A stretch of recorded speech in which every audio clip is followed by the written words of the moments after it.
Hello, good morning students. How are you? I hope you are fine. आज हम अपना पाठ हिंदी सुरभि का 7 पढ़ने जा रहे हैं।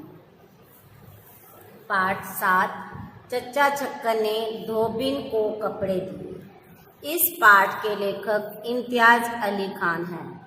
इस पाठ में यह बहुत ही एक हास्य कथा है। लेखक ने अपनी एक कल्पना करके साधारण परिवार में क्या होता है, कैसी व्यवस्था होती है, कैसी असंगति का खाका होता है, वो बताया है। रहने सहने की लापरवाही, मियाँ बीवी पति पत्नी के झगड़े, ये सब इस पाठ में दिखाए गए हैं। इसमें मुहावरों, उर्दू के शब्दों का बहुत ही अच्छे से प्रयोग किया गया है। आइए अब हम इस पाठ को पढ़ने जा रहे हैं। चच्ची एक दो बार नहीं 20 बार चच्चा छक्कन से कह चुकी है कि बाहर तुम्हारा जो जी चाहा करे किया करो। चच्ची कौन है? चच्चा की पत्नी। वो उसे कितनी बार कह चुकी है कि बाहर जाकर कुछ किया करो, लेकिन घर पे मत क्या करो। मगर खुदा के लिए घर के किसी काम में दखल क्या होता है? हस्तक्षेप न दिया करो। आप भी हलकान होते हो। हलकान क्या होता है? परेशान। ये क्या है? सारे ये उर्दू के शब्द हैं। दूसरों को भी हलकान करते हो। सारे घर में हड़बड़ी सी मच जाती है। मेरा दम घुटने लगता है। और फिर तुम्हारे कान में मैंने नुकसान के सिवा कभी फायदा होते भी तो नहीं देखा। तो ऐसा हाथ बटाना भला मेरे किस काम का? ये चच्चा की पत्नी कह रही है कि तुम घर के कामों में दखल मत दिया करो, उसमें मत बोला करो। तुम्हारे काम में मैंने हमेशा देखा है नुकसान ही होता है, कभी फायदा नहीं होता। चच्चा इस बेकदरी क्या होता है? बेइज्जती, इंसल्ट से खींच जाते हैं। चिढ़कर कहते हैं, लीजिए साहब कान पकड़े। फिर कभी आपके काम में दखल दूँ तो जो चोर की सजा वह हमारी सजा। लेकिन उन्हें हर काम में टांग अड़ाने का कुछ ऐसा रोग है कि जहाँ कहीं मौका मिला कि आप फिर लंगोट कसकर तैयार। कहते हर बार है, लेकिन उन्होंने टांग तो अड़ानी ही है।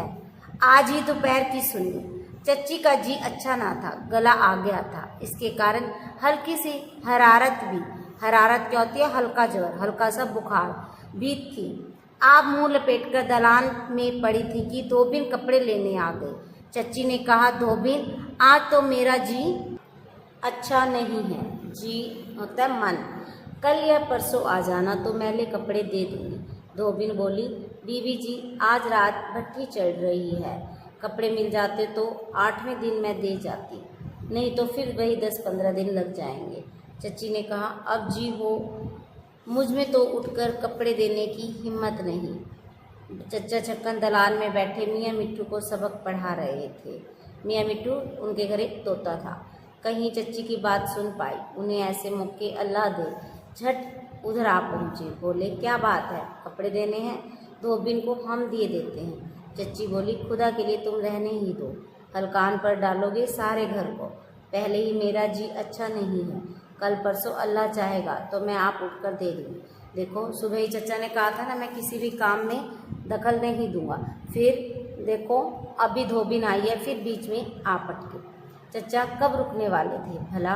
बोले, वाह यह ऐसा काम ही क्या है, अभी निपटाए देते हैं। चच्ची जानती है कि वे अपने आगे किसी को नहीं सुनते। वे तो बड़बड़ाती हुई करवट ले पड़ी रही और चच्चा छक्कन चले धोबिन को कपड़े देने। चच्ची टोक चुकी थी, इसलिए न तो आपने किसी नौकर को आवाज़ दी, न किसी बच्चे को बुलाया। किसी ने पूछा कि किसके कपड़े कहाँ पड़े हैं। खुद ही घर की तलाशी लेना शुरू कर दी। जो कपड़ा नजर आया खुद ही आंखों के सामने तान कर परखा या नीचे फैलाकर देख लिया। कमबख्त पता भी तो नहीं चलता कि पहनने का कपड़ा है या झाड़न बन चुका है। किसी कपड़े को छोड़ा, किसी को बगल में दबाया, कहीं झुककर चारपाई के नीचे झांका, कहीं एड़ियाँ उठाकर अलमारी के ऊपर नज़र डाली। मालूम होता था कि आज चच्चा ने कसम खा ली है कि जो काम होगा आप ही करेंगे, लेकिन आखिर कब तक? चच्चा छक्कन के लिए अल्लाह मियाँ बहाने पैदा कर देते हैं। कपड़ों की तलाश में असबाब की कोठरी में गए थे कि 5 मिनट बाद आवाज़ें आनी शुरू हो गई। अरे आना आना, ओ बुंदू, ओ ईमानी, अम्मा दद्दू, अरे भाई लल्लू, किधर गए सब? दौड़कर आना, हाथ फंस गया। अम्मा हमारा हाथ और किसका हाथ? यहाँ कोठरी में नहीं निकलता, यह क्या करते हो? अकल मारी गई है, हाथ कैसे खींचेगा? अरे भाई संदूक सरकाओ, अम्मा जोर लगाओ। एक संदूक नहीं सरकता सबसे मिलकर। हाँ यूं, तोबा तोबा, देखते हो हाथ को सारा छिलकर रह गया। देखो इन बदतमीज़ों के तरीके, मैले कपड़े रखने को भी जगह क्या क्या अनोखी निकाली है। संदूकों के पीछे मैले कपड़े ठूसा करते हैं। आखिर यूं खूंटिए किस मर्ज की दवा है? मर्ज क्या है? रोग। देखो कपड़े निकालेंगे तो उनका हाथ भी फंस गया और उन्हें चोट लगी। लीजिए साहब, हमेशा की तरह सारा घर चचा मियाँ के गिर्द जमा हो गया और अब आपने सुनाने शुरू कर दिए अपने हुक्म। अब खड़े खड़े मेरा मुंह क्या ताक रहे हो? जमा करो मैले कपड़े, पर देखो रह न जाए कोई। एक एक कोना देख लेना। दालान में ढेर लगा दो सबका। बुंदू, तू हमारे कमरे में से मैले कपड़े समेट ला। 2-3 जोड़े तो चारपाई के नीचे हिफाजत से लपेट रखे हैं। हिफाजत क्या होता है? देखभाल से। वे लेते आना और सुनना। वह छुट्टुन या नब्बू का एक कुर्ता बांस पर लिपटा कोने में रखा है, उससे परसों कमरे के जाले उतारे थे हमने, वह भी खोलते लाना। और देख, हवा के घोड़े पर सवार है कमबख्त, पूरी बात एक बार में नहीं सुन लेता। एक बनियान हमारी अंगीठी में रखी है, बूट पोछे थे उससे, वह भी लेते आना। जाकर भाग कर जा। इमामी, तू बच्चों के कपड़े जमा कर, हर कोने और हर ताक को देख लेना। ये बदमाश कपड़े रखने को नई सी नई जगह निकालते हैं। नौकर गए तो बच्चों की बारी आ गई। कहाँ गए थे सबके सब? ओ छुट्टन, अरे ओ छुट्टन, लीजिए मुलाहाजा। मुलाहाजा कहते हैं देख ले, फरमाइए अपनी सूरत। अरे यह क्या हाल बनाया है? कोयलों में कहाँ जा घुसा था? उतार अपने कपड़े, दूसरे कपड़े फिर मिलेंगे। पहले मैले कपड़े यहाँ ला कर रख। और वह यह बन्नों किधर गई? मैं कह रहा हूँ, आखिर यह मर्ज क्या हो गया है तुम लोगों को? जहाँ काम की सूरत देखी खिसक जाने की ठहरा ली। चलो अंदर, एक कागज़ और पेंसिल ला कर दो हमें, आखिर लिखे भी जाएंगे कपड़े या नहीं। लल्लू, तुम बिस्तरों में से मैली चादरें और तकियों के गिलाफ निकाल लाओ। गर्ज की 5 मिनट में घर की यह हालत हो गई, गोया आँख मिचौनी खेली जा रही हो। कोई इधर भाग रहा है, कोई उधर, कोई चारपाई के नीचे से निकल रहा है, कोई कोने झांकते फिर रहा है। किसी ने लिपटे हुए बिस्तर से कुश्ती शुरू कर रखी है। कोई गीले कपड़े उतार तौलिया लपेटे भागा जा रहा है। साथ साथ चच्चा के नारे भी सुनने में आ रहे हैं। अरे आए, अबे लाए, सबके हाथ पैर फूल रहे हैं। सिट्टी बुट्टी गुम है, टकरें लग रही हैं। कोई आधे घंटे की मेहनत से सारे कपड़े दलान में जमा हुए। नौकर और बच्चे कपड़ों के घेर के गिर्द दायरा बांध कर खड़े हैं। सूरतें सबकी ऐसी हैं मानो स्वाग भर रखा है। स्वाग क्या होता है? तमाशा। किसी के मुंह पर मिट्टी पड़ी है, किसी के बाल मटियाले हो रहे हैं, किसी के कपड़ों पर जाले लगे हुए हैं। चच्चा चारपाई पर बैठे एक से एक कपड़े का मुआयना कर रहे हैं। हर कपड़े को उंगली के सिरे से उठाकर देखते हैं।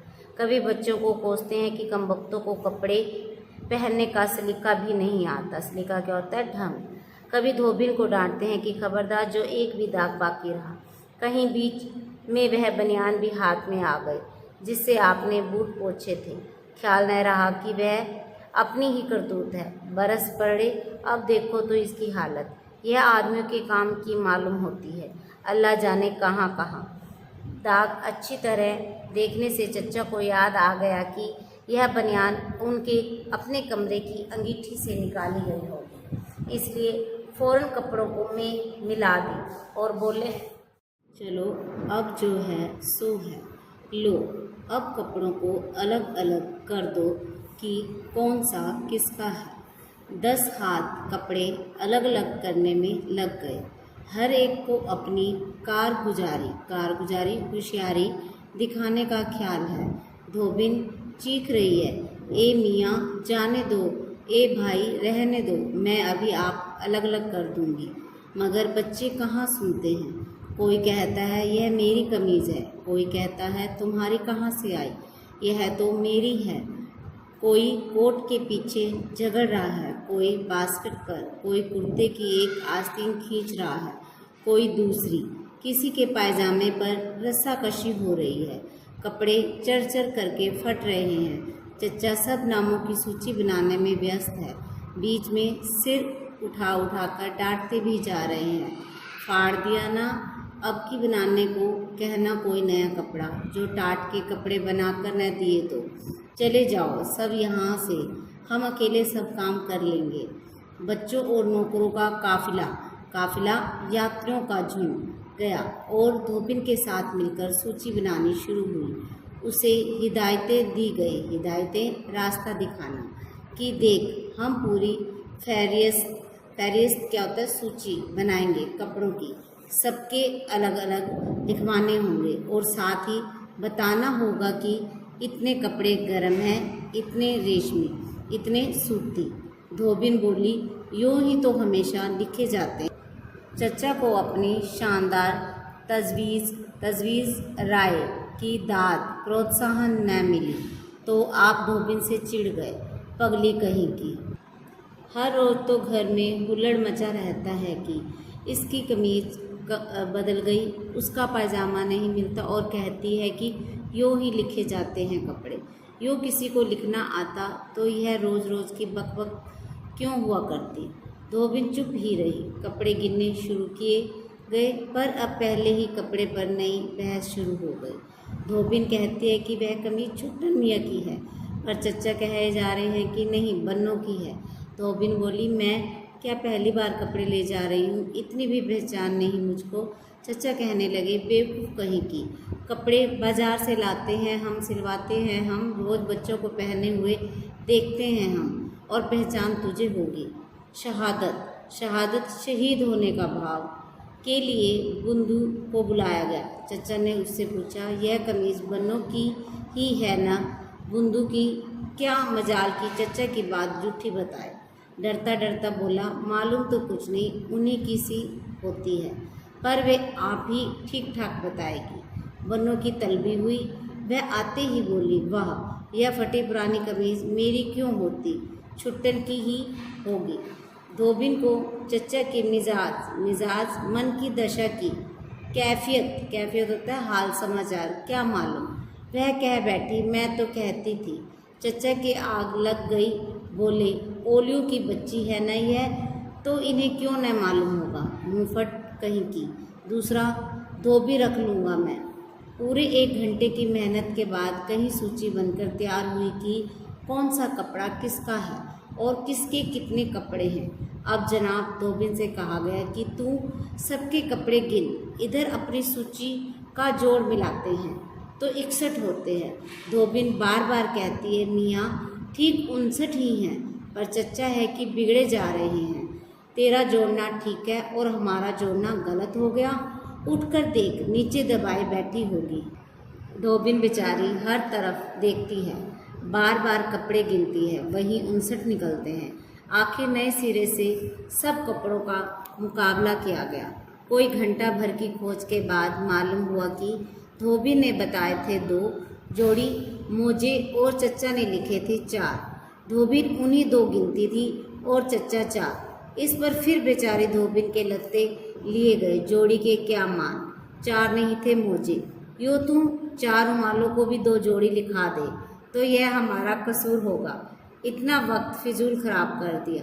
सारी उम्र कपड़े धोते गुजर गई और अभी तक कपड़े गिनने का सलीका नहीं आया। 12 बजे धोबिन आई थी, 4 बजे छुट्टी हुई। चच्चा चक्कन छुट्टी पाने के बाद सूची चच्ची को देने गए। बोले, निपटा दिया हमने धोबिन को। चच्ची जली हुई थी।